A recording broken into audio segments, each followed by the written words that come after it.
It's so nice going into the season and not have any contract disputes. Everyone's getting extended. Everyone's happy. You see all these other contending teams and they have contract disputes. They don't know if someone's going to report to camp and they have a bunch of distractions. Whereas this Detroit Lions team, locking up Taylor Decker, locking up your bookends this offseason on the offensive line, you have no issues and you can just worry about playing football. Taylor Decker signed a contract extension yesterday for 3 years, $30 million. You guys probably all heard that, but that is so huge. Our offensive line is going to stay packed for this Super Bowl window that we have. The best offensive line is going to stay together for the next couple years. We don't know about Kevin Zeitler. Hopefully he just balls out and we give him another 1 or 2 year deal the following year. But having this offensive line together and the camaraderie that they have, the continuity that they have going into the season is so huge. And honestly, I want to put some money on Jared Goff to win MVP. That offensive line and the talent he has around him, I could see him having a brilliant year, and there's no excuses for him to not have a brilliant year with that offensive line in front of him. But just having that offensive line, the continuity they have, and us being a contender, you have no distractions to worry about. You can just go in and play ball and build the chemistry that this offensive line needs to build. Huge signing yesterday. I'm glad he's here through 2027. Like I said, our Super Bowl window is open through the next couple of years. Let's get Taylor Decker a couple Super Bowl rings and let him retire a happy man within the next couple of years, because the dude's getting a little bit older, man. He's 31 by the time this contract's up. He's going to be 35, 36. Let's get him a couple of rings. Now let's talk about position battles in camp.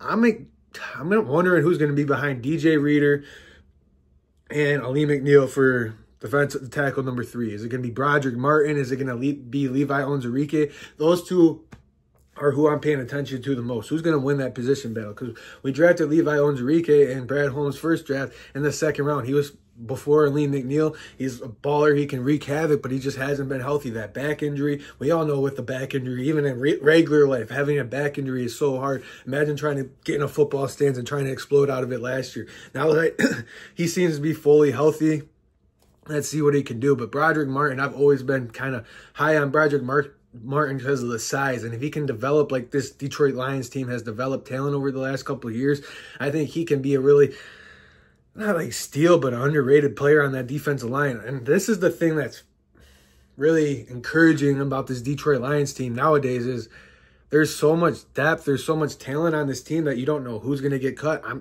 Emmanuel Mosley could get cut. Robertson. Like some of these guys that you thought were on the team that we're gonna be here for a while, they're gonna get cut. There's 2 minutes talent around there. Look at the defensive back room. You got Rakestraw, Arnold, Carlton Davis, Amik Robertson, Emmanuel Mosley, Stephen Gilmore. There's a couple other. And then you got Brian Branch. You got Kirby Joseph back there. You got Afatu Melifonwu. That's a good problem to have. I'm not complaining at all. But there's going to be some players out there, and you're like, dang, I can't believe he got cut because they're fan favorites.